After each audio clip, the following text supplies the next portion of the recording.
आप सभी लोगों को मेरा नमस्कार।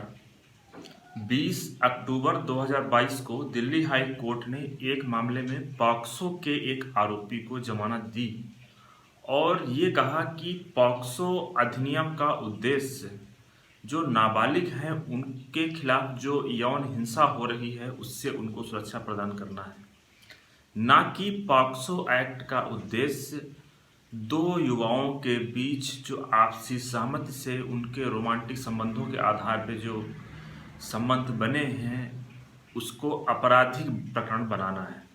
आप समझ गए होंगे, जैसा कि हमने आपको बताया कि जहाँ पे भले ही उनकी उम्र कम है, 18 साल से कम है, वो अपने सहमति देने के लिए सक्षम नहीं है, लेकिन अगर उनके बीच सहमति से संबंध बना है तो उसको पॉक्सो एक्ट के अंतर्गत नहीं देखा जाना चाहिए। हालांकि कोर्ट ने यह भी कहा कि इस तरह के मामले में हर केस के हर फैक्ट और परिस्थितियां अलग अलग होती है, उसके आधार पर विचार किया जाना चाहिए। और ऐसा कहते हुए कोर्ट ने आरोपी को बेल दे दी। थोड़ा शॉर्ट में आपको स्टोरी भी ब्रीफ कर देता हूँ।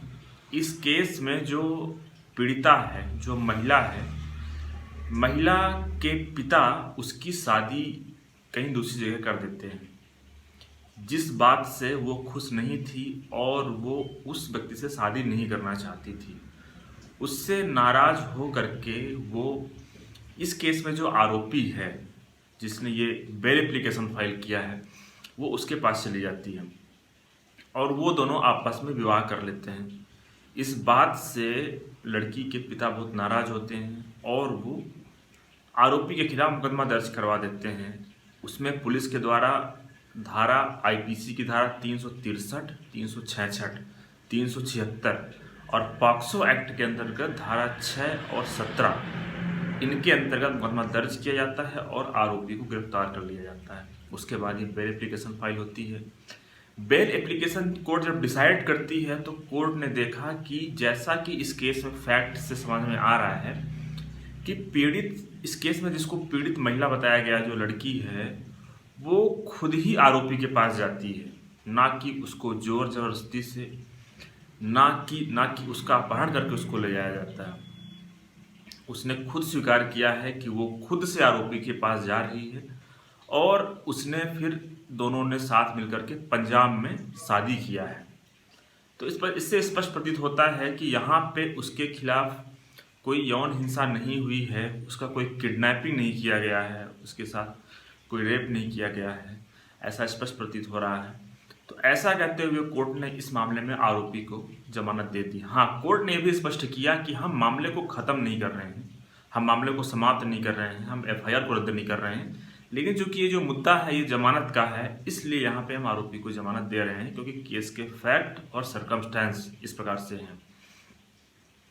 ये वीडियो और ये जजमेंट मैं आपसे इसलिए शेयर कर रहा हूँ क्योंकि आपको भी पता होगा कि आप लोग अधिकतर जो मुझसे सवाल पूछते हैं और आप लोगों के जो सवाल रहते हैं उस सवालों में एक कॉमन सब्जेक्ट रहता है कि हमारे बीच जो भी संबंध थे वो म्यूचुअली थे, हम लोगों ने सहमति से किया था, उसके बावजूद भी लड़की के माता पिता ने मुकदमा दर्ज करवा दिया है, तो इससे कैसे निपटा जाए।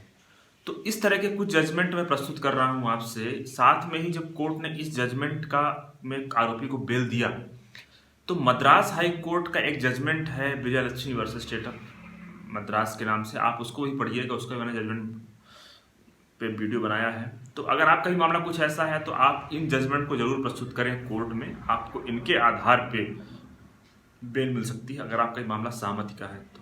धन्यवाद साथी।